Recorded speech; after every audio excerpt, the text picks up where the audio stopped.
Nós vamos para a sua exposição sobre a PEC 24155, desigualdades raciais e desenvolvimento.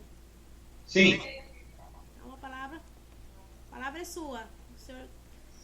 Olha, a PEC 241 ela é produto de uma mini contra-revolução que está acontecendo no Brasil nesse momento, produto de contradições que vieram se manifestando já no segundo governo Lula e que se aprofundaram durante o governo Dilma Rousseff. O governo do Lula e da Dilma, eles se caracterizaram por algumas políticas sociais que envolveram a distribuição de renda. E essa distribuição de renda passou por algumas políticas que são bem localizáveis, como, por exemplo, a valorização do salário mínimo.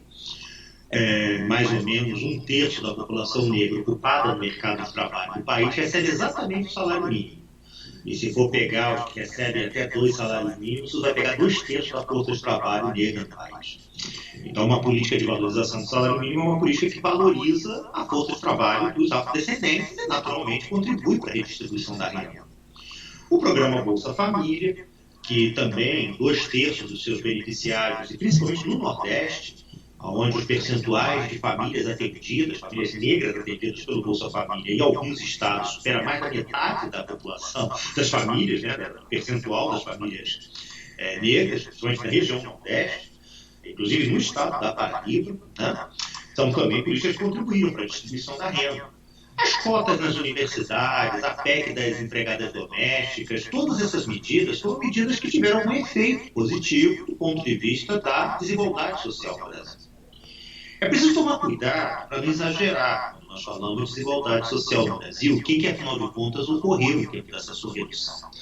Porque existem 2 formas de você calcular a desigualdade de renda. Uma é a desigualdade funcional da renda e a outra é a desigualdade da renda entre as famílias e os domicílios. A desigualdade funcional da renda é uma desigualdade que você mede abrindo as contas nacionais. Aí, a partir dali, você vê qual é o percentual que a renda do trabalho participa do produto interno bruto brasileiro. E, durante esse período, houve um aumento da massa, da participação da renda do trabalho no PIB do Brasil, nesse período que foi compreendido no governo, os 12 anos do governo de esquerda. Mas num percentual que não foi tão acentuado. Então, atualmente, a última conta que eu pude ter acesso dava conta de que o percentual da renda do trabalho no produto interno bruto brasileiro está na casa de 37%. Então, em países onde a desigualdade social é menor, esses percentuais são mais expressivos, podendo chegar a 50%, 60%. Então, portanto, nós tivemos uma política que afetou pouco, do ponto de vista distributivo, aqueles que ganham dinheiro no mercado financeiro, aqueles que ganham dinheiro com o agribusiness, aqueles que na linguagem marxista seriam os donos do meio de produção. Esses se perderam durante esse período.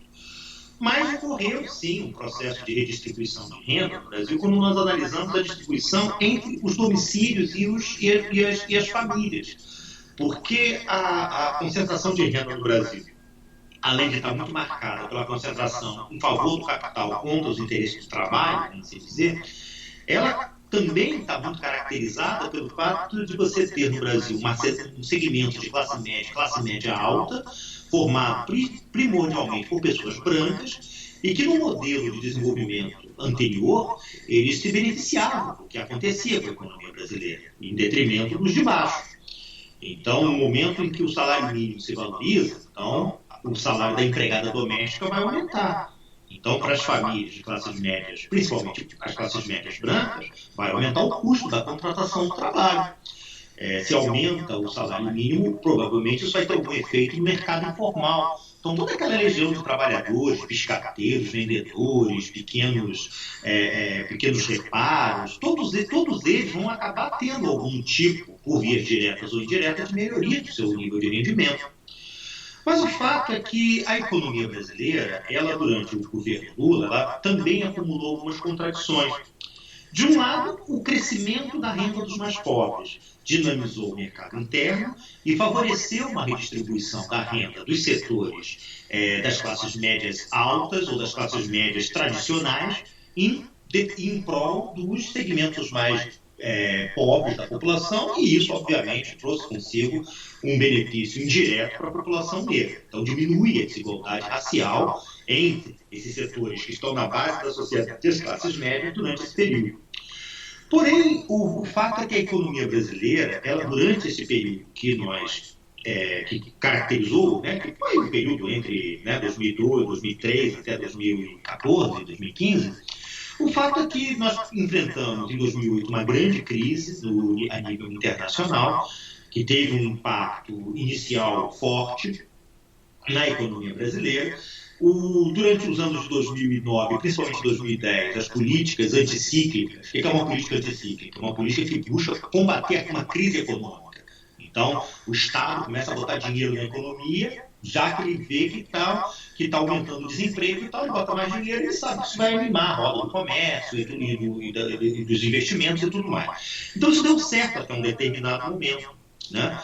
Mas, infelizmente, além dessa dimensão, dessa crise que ocorreu no Brasil durante esse período, 2008, 2009, houve uma certa ilusão de que essa crise seria passageira a partir de 2010, mas ela não foi. Então, a economia mundial ela ficou fundamentalmente estagnada desde a grande crise de 2008 e, principalmente nesses últimos 3, 4 anos, começou a ocorrer um recuo, principalmente da economia chinesa, que havia se transformado no principal parceiro comercial do Brasil. E isso fez com que o Brasil começasse a ter dificuldades em termos da garantia das condições do seu crescimento econômico, seria uma condição esperada para políticas redistributivas, porque quando a economia cresce, você pode distribuir a renda de uma forma mais tranquila do que quando ela fica estagnada. Mas, por outro lado, também a economia brasileira, durante o período do governo da esquerda, ela acumulou algumas contradições que não dependeram tanto dessa crise econômica. Elas foram produto de um processo de reprimarização da economia brasileira. O que significa reprimarização? Os 3 grandes setores de atividade de uma economia pelo mundo afora são o setor primário, que envolve a agricultura e as atividades extrativistas, o setor secundário, que é a indústria, que é o setor industrial, a construção civil e a mineração não extrativista, e o setor terciário, que são serviços e comércio. Então, quando você fala reprimarização, significa que a economia brasileira, o percentual das atividades ligadas ao agribusiness, às atividades agrícolas, aumentou na economia brasileira e as atividades industriais elas declinaram, os setores de serviços também crescem, mas num serviço de baixa qualidade. Então, o que significa? Significa dizer que a produtividade do trabalho no Brasil não estava crescendo num ritmo compatível para permitir soluções mais duradouras para o processo de distribuição de renda que vinha acontecendo no país. E qual foi a consequência? A consequência foi que você começou a ter pressões inflacionárias. Né? Por quê? Porque o custo do serviço estava ficando muito caro. A empregada doméstica, o biscateiro, todos esses setores que eu comentei agora há pouco, começaram a ganhar mais, mas como a economia não produzia riqueza na quantidade que era necessária para sustentar esse processo redistributivo, isso começou a gerar aquilo que em economia nós chamamos de conflito distributivo. Né? Que é com conflito distributivo. Os vários segmentos da sociedade querem aumentar a sua fatia na renda nacional, para aumentar a quantidade de recursos disponíveis, mas não existem condições estruturais para que todos ganhem ao mesmo tempo. Então fica um jogo de soma zero. O que eu ganho, você perde. Então o salário mínimo aumenta, mas aí o que acontece? Isso é repassado para os preços, aumenta a inflação. Então isso começou a colocar para o governo, aí junta problemas dessa natureza, né? Os setores industriais, aí também é importante explicar por que o agribusiness, os setores primários, agroexportadores, não garantem um processo de crescimento. É um crescimento da riqueza do país, mas ele é muito favorável à redistribuição de renda. Por quê? Ora, porque no agribusiness, a renda que é gerada é concentrada na mão dos fazendeiros. Ela não é distribuída. São poucas as pessoas que trabalham dentro de uma fazenda. Né? Mesmo no setor da cana-de-açúcar, que eu conheço muito bem, inclusive aí da Paraíba, quando eu estudei o setor da cana-de-açúcar um dia na minha vida aí na Paraíba também, nessas regiões lá de Mamanguá, essa região do Brejo Paraibano, eu estudei, vai ser outro papo. Então, o que acontece é que esse segmento, o valor da força de trabalho, ele costuma ser muito baixo. Mesmo o aumento do salário mínimo não compensa, né? Esse tipo de atividade é uma atividade que gera muita concentração de renda. Então, esse setor, se ele virou o carro-chefe da economia brasileira, dificilmente ele vai conseguir garantir processos redistributivos. Então, o fato foi que as políticas que vieram sendo adotadas, apesar de elas serem muito positivas do ponto de vista da redução das desigualdades raciais, porque elas permitiram essa redução, elas não tiveram um fôlego suficiente para fazermos um processo de longo prazo, de uma redistribuição de renda entre as classes sociais e os grupos da sociedade, nas quais envolvem os grupos raciais, de tal maneira que esse processo de melhoria das condições de vida pudesse se dar sem a construção desse tipo de gargalo. Então, estou falando isso tudo só para dizer o seguinte: chega um determinado momento que essas contradições se avolumam e a direita brasileira começa a perceber que aquela aliança que havia sido feita naquele presidencialismo de coalizão já não era mais interessante para eles. Então, portanto, há de um lado um grande escândalo político acompanhando as formas tradicionais de se fazer política no Brasil. Se vocês quiserem, eu posso falar sobre elas depois, não vou entrar no mérito agora. Então, portanto, foram abertos um conjunto de investigações que comprometeram fundamentalmente a classe política do Brasil, e o impeachment da presidente Dilma diz respeito a isso. Ele diz respeito à busca da classe política brasileira de evitar um aprofundamento das investigações que estão em curso através de um rearranjo político na qual você retira o PT e a partir dali você acredita que você consegue pacificar e controlar essas investigações e eliminá-las de tal maneira a evitar, como diz Jorge Jucá, essa sangria. Por outro lado, você tem o tal conflito distributivo que eu fazia menção. O conflito distributivo que envolve esse processo de transferência de renda dos mais ricos para os mais pobres, que o atual governo ele vem também com essa missão. Ele vem com a missão de controlar a crise política e ele vem com a missão de reajustar o tal conflito distributivo, no sentido de reajustar a favor dos interesses do capital financeiro e a favor das classes médias altas e das classes médias tradicionais. Então, isso passa por um conjunto de medidas que dizem respeito às políticas públicas, porque a política pública envolve dinheiro, o Estado tributa a sociedade para receber seus recursos, então, dependendo da maneira como o Estado usa esses recursos, isso pode contribuir para a redução da desigualdade, pode aumentar a desigualdade.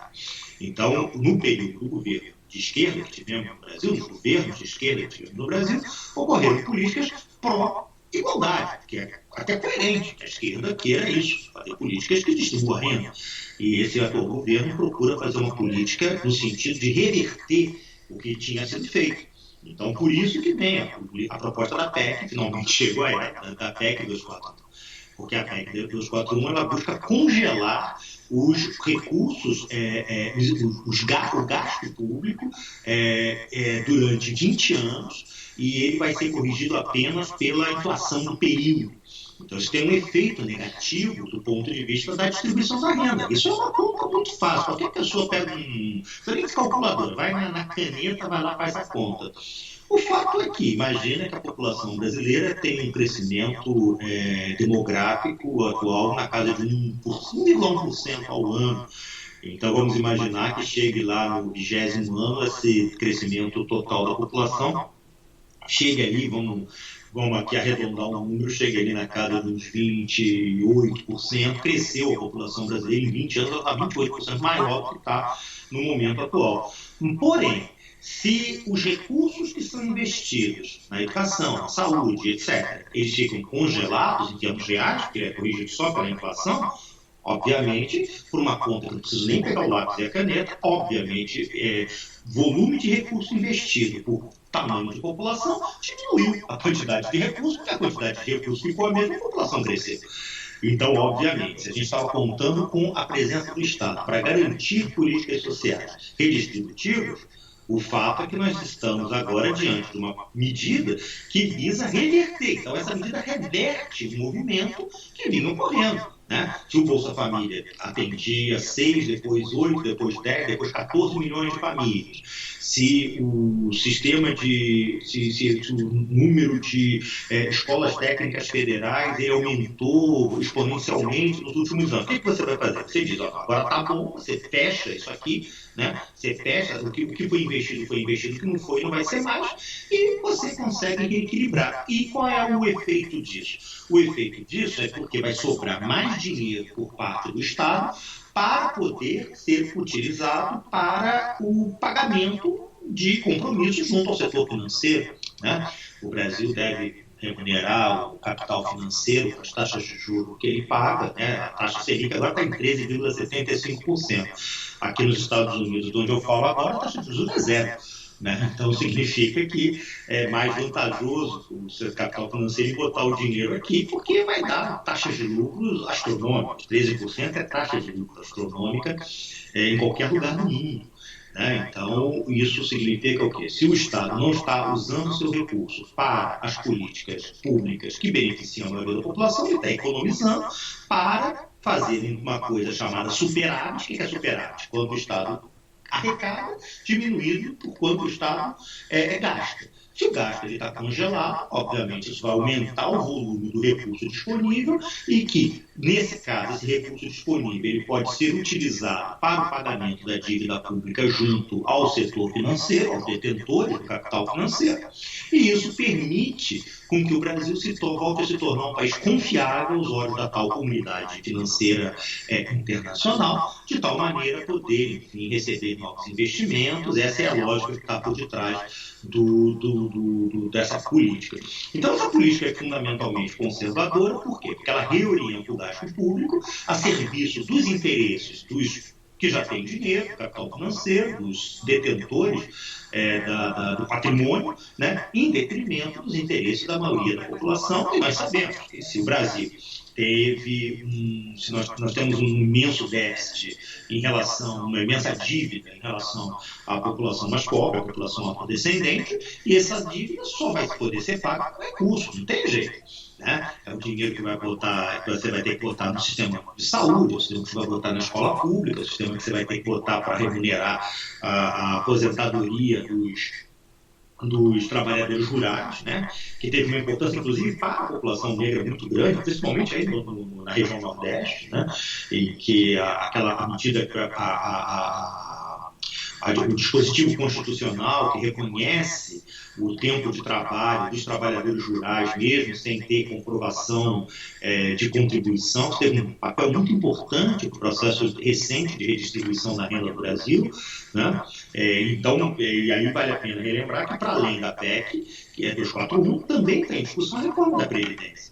E uma reforma da Previdência também muito cruel para o conjunto da população mais pobre, porque ela vai aumentar o período mínimo de aposentadoria, porque ela vai exigir um tempo maior de contribuição, e esse tipo de exigência seria muito válida, muito lúcida, se porventura todo o país tivesse uma situação de uma maior equilíbrio do ponto de vista social.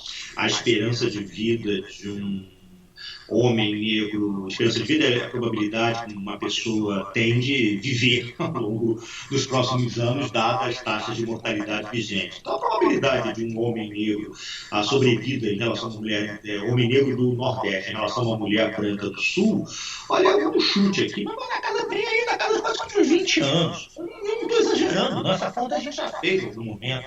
Então, se você pega isso, quer dizer, você vai exigir que a população mais pobre trabalhe mais para poder se aposentar. A população pobre vive menos. Então ela está contribuindo para aqueles que vivem mais. Então, obviamente, esse atual arranjo de forças e essas políticas que vieram sendo propostas pelo esse atual governo são profundamente reacionárias, profundamente conservadoras, profundamente nocivas aos interesses da maioria da população brasileira e especialmente em relação aos interesses da população negra. Acho que ela aumenta, ela acaba encolhendo recursos que deveriam ser destinados, que não poderiam jamais serem reduzidos, diante dos déficits que nós temos, na área educacional, por exemplo, pegando a população negra entre 15 e 17 anos, a população jovem do sexo masculino, desculpa se estou aqui falando mais do sexo masculino do que do feminino, mas é que nesse caso o dado é bem forte mesmo, quando você desagrega por gênero, nesse caso. Então, você não tem, hoje no Brasil, você não tem mais de a proporção de jovens negros, 15, 17 anos, que estão fora da escola, ou estudando numa série que não é no ensino médio, os que estão estudando certinho no ensino médio, né, negros, nessa faixa de idade, chega a 10%. Né? É muito, num tempo em que a tecnologia se desloca, num tempo que você vê todos os investimentos que são feitos na área da educação, etc., pelo mundo afora, uma medida que visa congelar recursos da educação no país é uma medida lesa-pátria.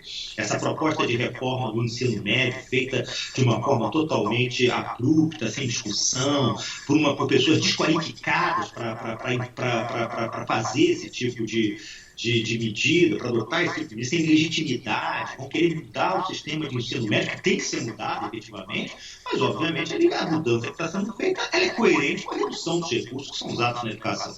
Então, nesse sentido, eu acho que a gente está diante de uma encruzilhada, estamos do lado de um desafio muito grande, que é de como derrotar esse projeto lesa-pátria que está querendo se abater sobre a nação brasileira, sobre o povo brasileiro, sobre o povo negro brasileiro. Muito bom. Obrigado pela sua avaliação, sua leitura na economia, né, e mostrando para a gente um quadro bastante difícil, né? E em alguns momentos a gente fica até sem saber os caminhos, né, para mudar.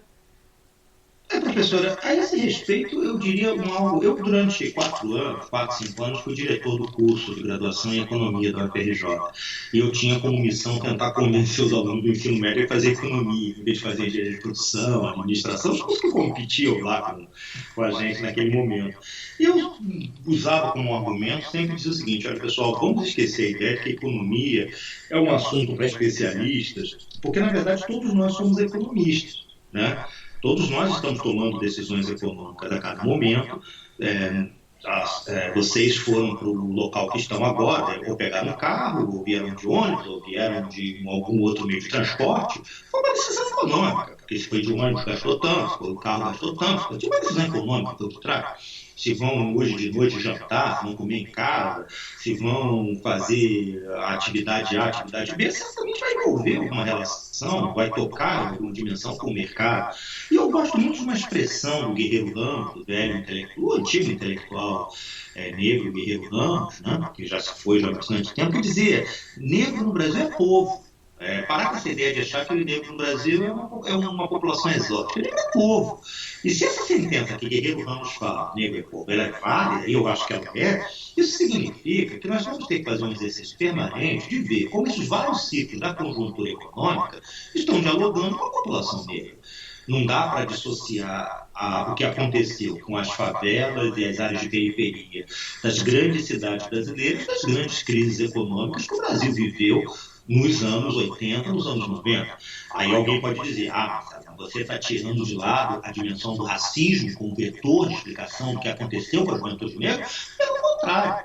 O que eu vou dizer é o seguinte: o racismo ele incidia no tempo do milagre econômico, e ele incide no momento da crise econômica. Agora, dependendo do momento que a gente se encontre, ele vai incidir de uma forma mais agressiva e mais violenta ou não. Porque quando a economia cresce, as pessoas estão lá tendo emprego, você vai discriminando, você vai classificando socialmente, você vai até eliminando vidas, mas é diferente do cenário que a economia está estagnada, em que porque no limite o que você tem que utilizar para recurso. Você mata 60 mil pessoas por ano no Brasil, 40%, 2/3 delas são negras.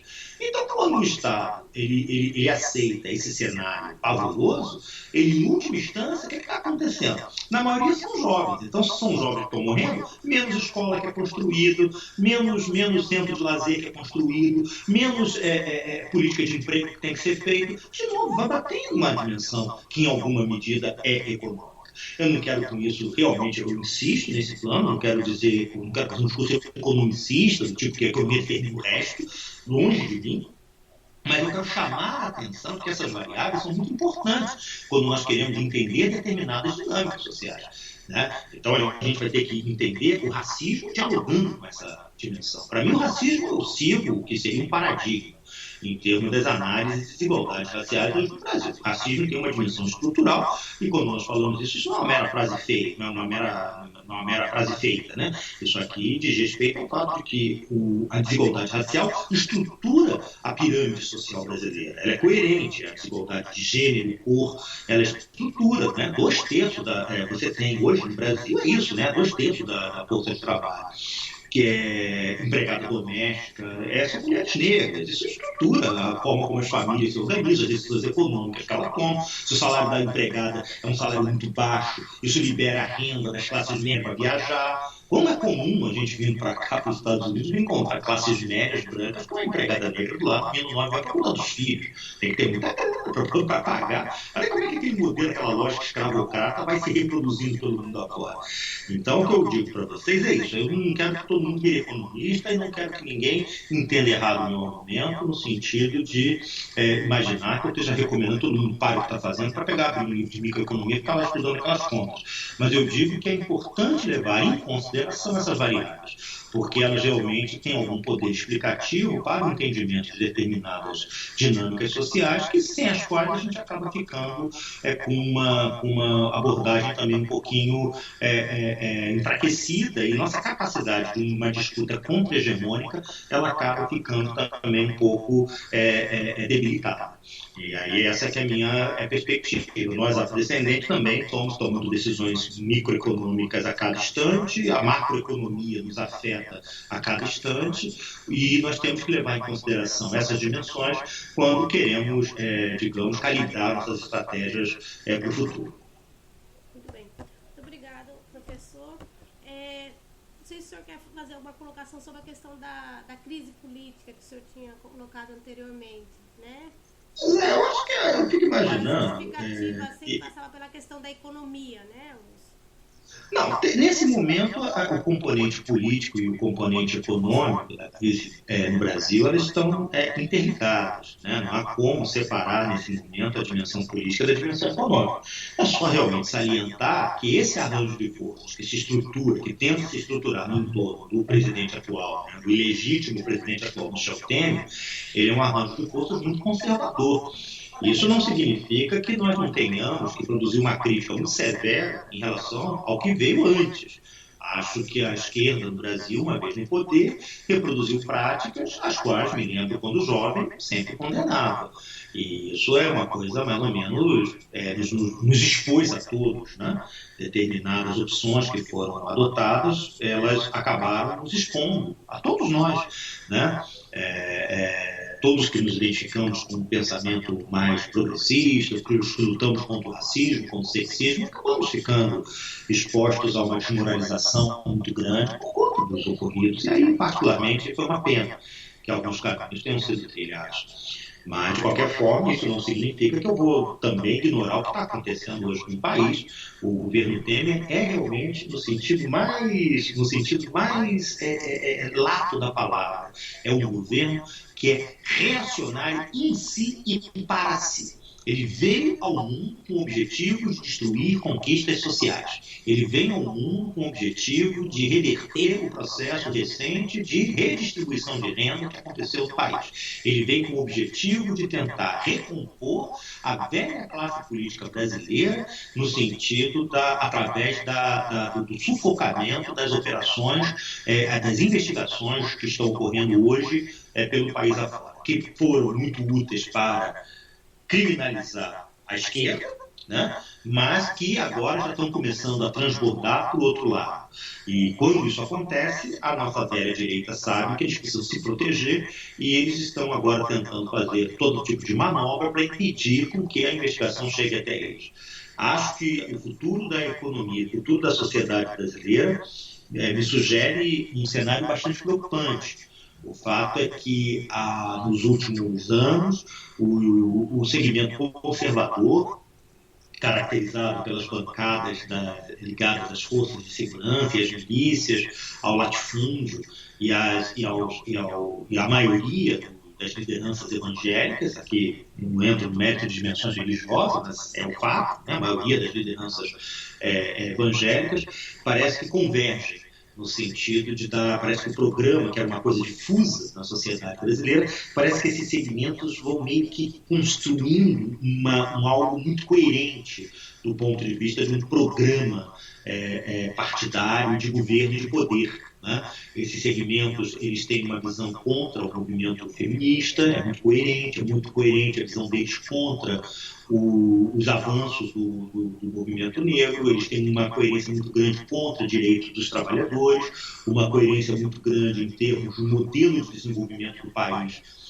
baseado nas tais vocações naturais, que outras palavras quer dizer, é o agribusiness mesmo, que é o carro-chefe, aquele modelo de desenvolvimento agrícola baseado na grande fazenda, no agrotóxico, na semente transgênica. Né? E então eles têm uma visão muito autoritária no que diz respeito à questão da segurança pública, tem uma visão muito autoritária no que tange a direitos humanos. Então, infelizmente, esse conjunto de setores que estava disperso, né? Eles até parte deles eram parte da tal base aliada, enfim, do antigo governo, eles agora parece que já se autonomizaram, ganharam vida própria e já sugerem que vão começar a ter candidatos próprios concorrendo aos principais cargos, alguns até já com vitórias, né, nessas últimas eleições, como foi o caso da cidade do Rio de Janeiro, e com projeções já muito ameaçadoras para as próximas eleições presidenciais, que talvez seja a grande ilusão do PSDB, de supor que esse movimento conservador vá poupá-los. Né? Porque o que está emergindo na sociedade brasileira, essa mescla de sexismo, racismo, reacionarismo de todo tipo, é um tipo de arranjo em qual talvez nem o PSDB, com seu discurso proto-modernizante, ele cabe. Né? E isso pode pode comprometer o sistema democrático, o regime que nós herdamos da Constituição de 88. Né? Ou uma readaptação tão profunda daquele cenário na qual a gente vai acabar tendo um país muito diferente do que viemos tendo nos últimos anos, que seria uma pena, uma perda. Né? E, bom, enfim, eu sou professor universitário, minha função é ser pessimista. Minha função é analisar as coisas, analisar dados da realidade, procurar ser muito realista nas abordagens que eu faço. Não falo o que eu estou falando no sentido de desanimar ninguém, de deixar ninguém à parte dos processos políticos existentes, mas no sentido de criar alertas, porque essa é a nossa obrigação, seja na minha condição de professor, na minha condição de cidadão brasileiro. O meu papel é de procurar colocar meus estudos a serviço de movimentos sociais, a serviço do avanço da democracia no Brasil, e, infelizmente, os cenários que se vislumbram diante de nós, no que diz respeito à sociedade brasileira, estão um pouquinho preocupantes, ou um pouco preocupantes, né, se não quiser usar aqui o eufemismo. Cabe a nós nos organizarmos, cabe a nós utilizarmos... Exatamente isso que eu quero, para finalizar, que o senhor comentasse um pouco com relação à reação da esquerda, como é que tem sido o senhor avalia essa reação, essa atuação dos movimentos sociais, inclusive o movimento negro, como é que tem se dado essa movimentação de oposição a essas forças reacionárias? Olha, é uma resposta que talvez eu daqui, de onde eu me encontro nesse momento, eu talvez não tenha muito, talvez eu tenha que repetir, eu tenha que reproduzir a pergunta, porque me conta aí como é que anda. Né? O fato é que nós temos hoje um cenário que é muito preocupante, pelo fato de que isso é algo que eu falo com muita tranquilidade, porque eu sempre fui uma pessoa ligada, né, na minha vida à esquerda, então se eu quero criticar a esquerda, eu vou criticar com muita tranquilidade, não mudei de lado, não acho que as ideologias acabaram, acho que a gente tem que saber ser autocrítico até para as lutas poderem avançar. Então o que aconteceu foi que, de um lado, teve o caso mais extremo, o caso daqueles que resolveram utilizar métodos escuros para se manter no poder. Né? O fato é que aquela dinheirama toda lá de Petrobras, etc., que já está devidamente documentado, etc., enfim, aquilo comprometeu um pouquinho nossa capacidade de ação. Mas ocorreu também um movimento muito sério e talvez mais profundo do que tem ocorrido só nesses casos mais extremos, assim dizer, porque o número de pessoas que também está envolvido nisso, que são da esquerda, é muito baixo, deve ter lá, junta todo mundo que está lá com algum tipo de processo, etc. Se juntou 500 é muito, e a esquerda junta milhões de pessoas no país. Então, vamos dizer, convenhamos, a maioria da população que se filia com a esquerda não tem nada a ver com aquela história toda, né? Nem nos partidos existentes, nem no PT, nem no PCdoB, nem no PSOL, nenhum outro. Então, a maioria não sabe, está ligado, está lutando de outra forma.